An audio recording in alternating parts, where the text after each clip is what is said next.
宮本、お前は営業マンじゃなくて給仕係だな。次はスーツじゃなくてエプロン着てこいよ。嘲笑がオフィスに広がった。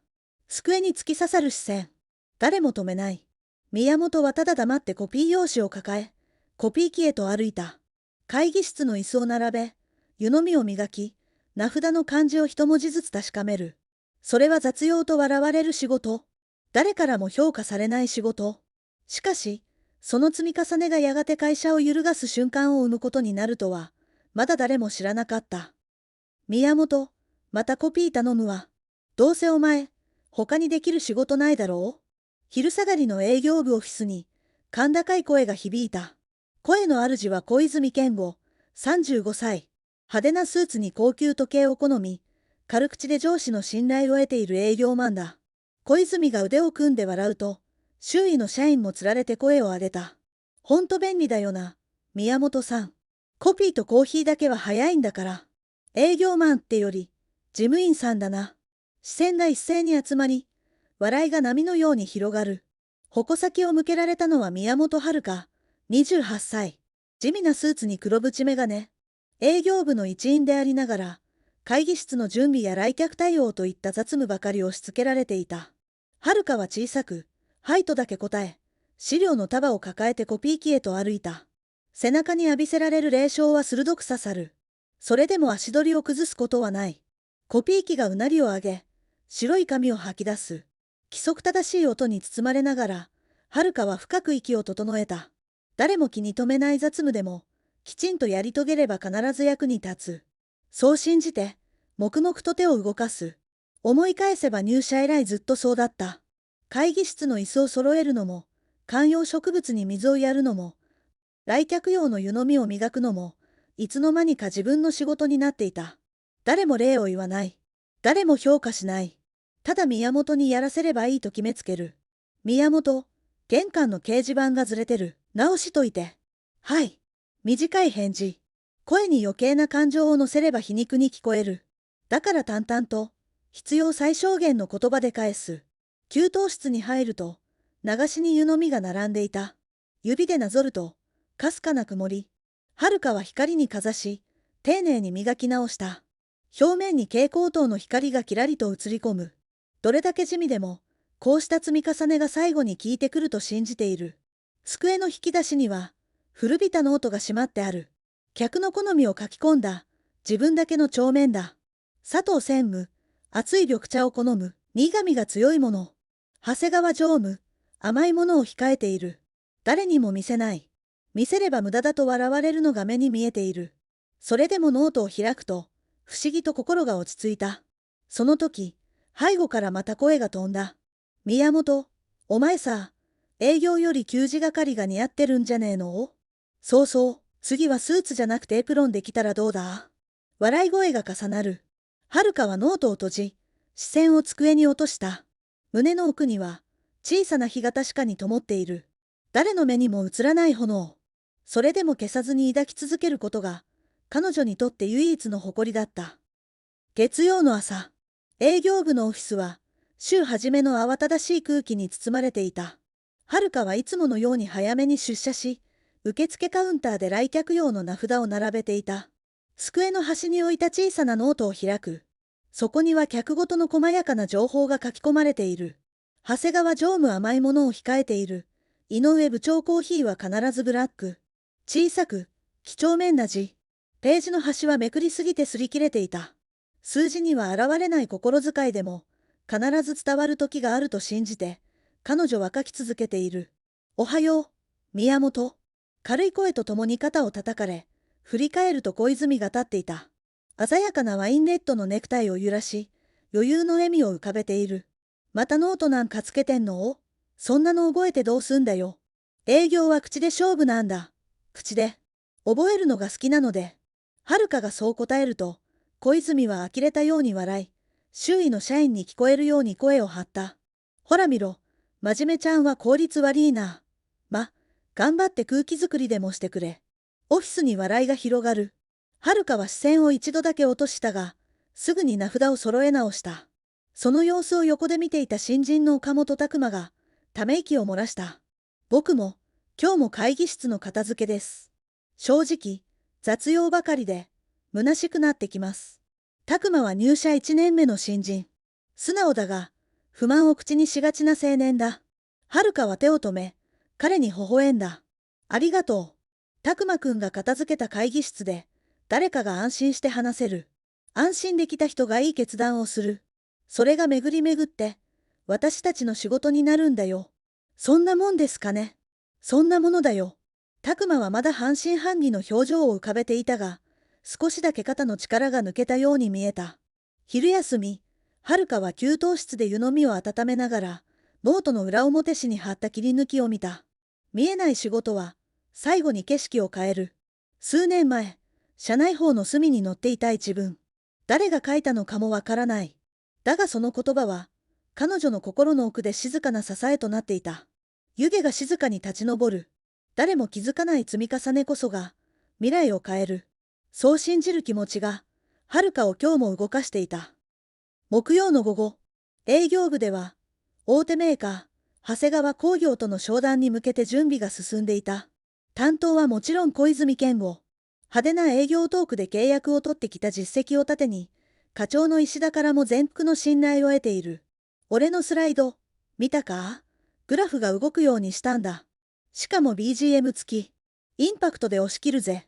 小泉は得意げにリモコンを振り回し、同僚たちに見せびらかしていた。BGM までですか。遥は驚き、声を抑えていった。経営層はノリが大事なんだ。細かい数字より雰囲気だよ。宮本は当日、お茶出しでもしててくれ。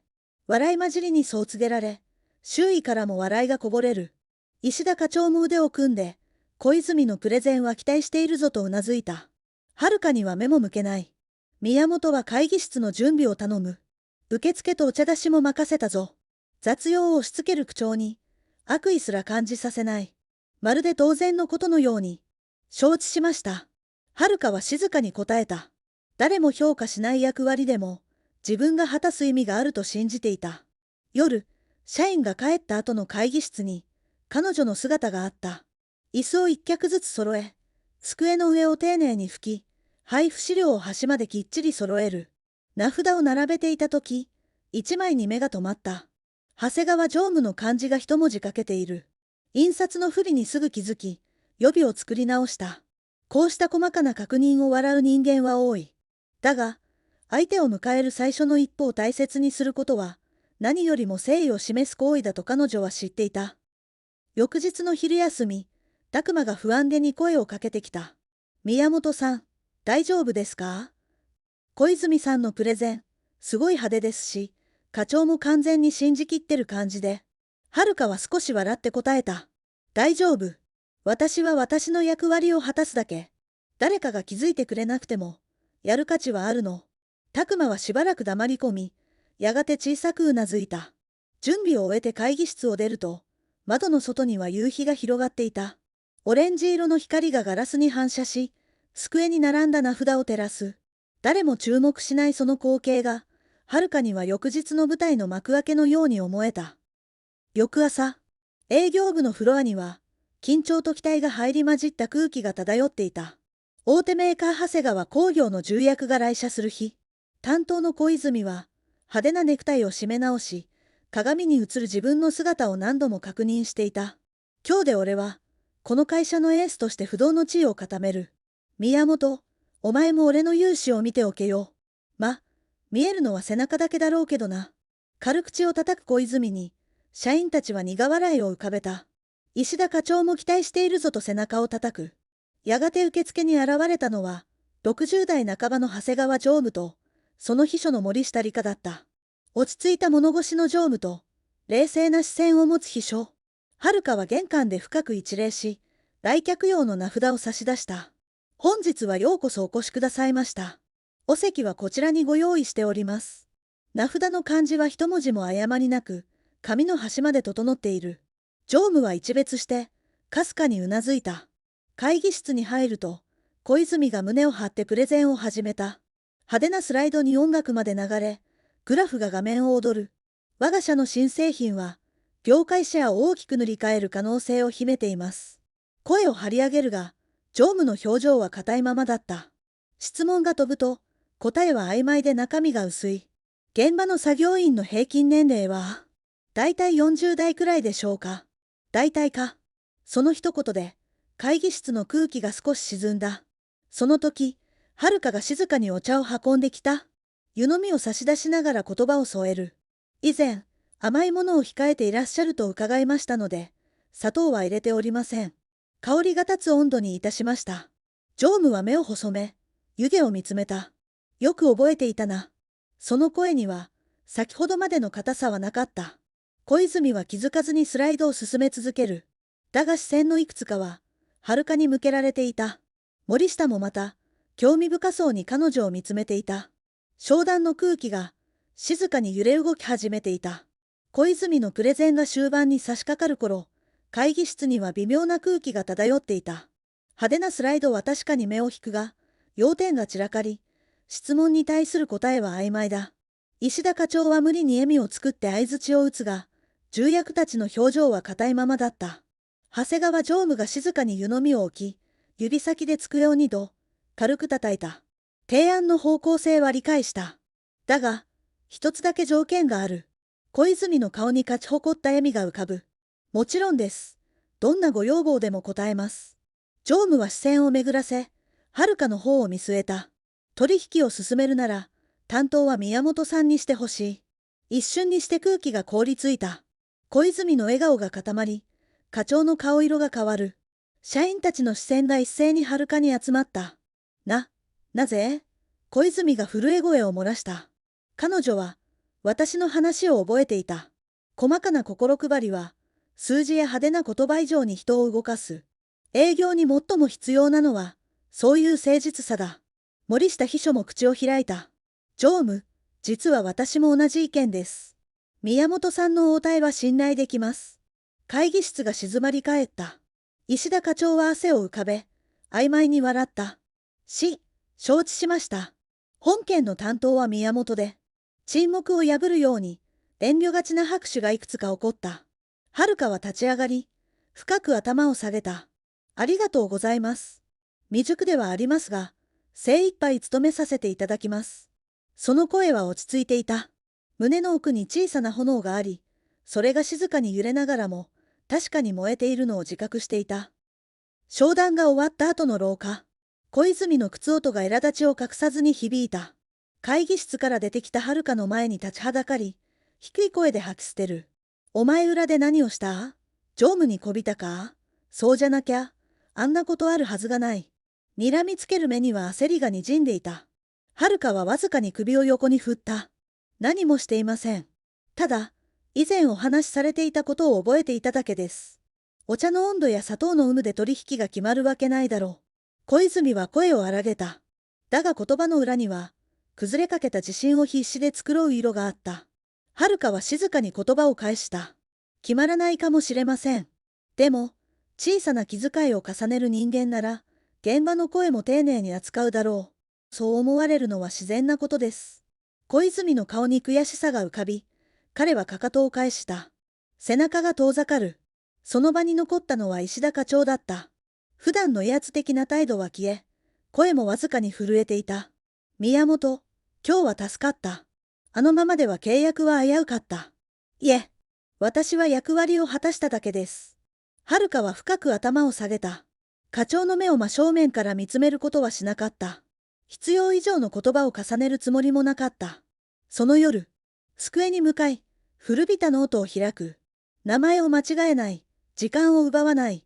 熱すぎず、冷たすぎず。短い言葉をページに書き込むと、不思議と心が落ち着いた。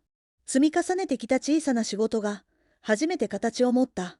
悔しさでも勝利の誇りでもなく、静かな安堵が胸に広がる。はるかは机にノートを置いたまま、目を閉じた。磨き続けてきた湯飲みの底に、ようやく光が溜まったような気がした。1週間後の朝、宮本遥は社長室に呼び出された。重厚な扉を開けると、室内には落ち着いた空気が漂っていた。社長は机の上の書類に目を落としていたが、遥の姿を見ると穏やかに笑んだ。宮本くん、先日の商談での働き、聞いている。君の誠実さが契約を決定づけたそうだ。はるかは背筋を正し、静かに頭を下げた。ありがとうございます。私は、ただ自分のすべきことをしただけです。社長は満足そうにうなずき、机の引き出しから一枚の辞令書を取り出した。その姿勢こそ会社に必要だ。今日から君には営業主任を任せたい。手渡された辞令には、自分の名前が確かに記されていた。胸の奥で何かがほどけ、代わりに新しい重みが宿る。社長室を出ると、廊下に小泉が立っていた。顔色は冴えず、言葉も少ない。おめでとう。小さな声。はるかは一瞬だけ彼を見つめ、穏やかに微笑んだ。ありがとう。次は一緒に成果を出しましょう。小泉は返事をせず、ただ小さくうなずいた。給湯室に戻ると、流しには湯飲みがいくつか並んでいた。はるかはその一つを手に取り、磨きながら光にかざす。表面には蛍光灯の光と、自分の顔がぼんやりと映り込んでいた。雑用だと言われても、ここから始まったんだな。湯を落とす音が、やけに澄んで聞こえた。積み重ねてきた日々が、この一瞬につながっているのを確かに感じた。営業部の夕方、会議室の片付けを終えた拓磨が、書類の箱を抱えたまま困った顔をしていた。宮本主任僕、今日もまた片付けばかりで。正直、雑用しかしてない気がして、なんだか虚しくなるんです。はるかは歩み寄り、箱の端を支えてやった。雑用なんてものはないよ。拓磨くんが整えた会議室で、誰かが安心して話せる。安心できた人が正しい判断をすれば、それが成果につながる。全部、つながっているんだ。でも数字には残らないですよね。拓磨は視線を落としたままつぶやいた。はるかは微笑み、給湯室のスイッチを入れた。ポットの中で水が震え、やがて静かに湯気が立ち上る。数字は後からついてくる。大事なのは、誰も見ていないところで積み重ねること。それが信頼を生むんだよ。拓磨はその言葉にしばらく黙り込み、やがて小さくうなずいた。わかりました。僕も、ちゃんと積み重ねてみます。はるかは湯飲みを一つ手に取り、磨かれた表面を光にかざした。曇りのないガラスのように澄んだ輝きが、彼女の顔を映し出す。行こうか。片付けを待っている会議があるからね。二人は並んで廊下を歩き出した。窓の外には暮れかけの空が広がり、オレンジ色の光が車内を優しく照らしていた。静かに立ち上る湯気の向こうに、次の景色が待っている。積み重ねた小さな仕事が、また誰かの未来を変えていくのだ。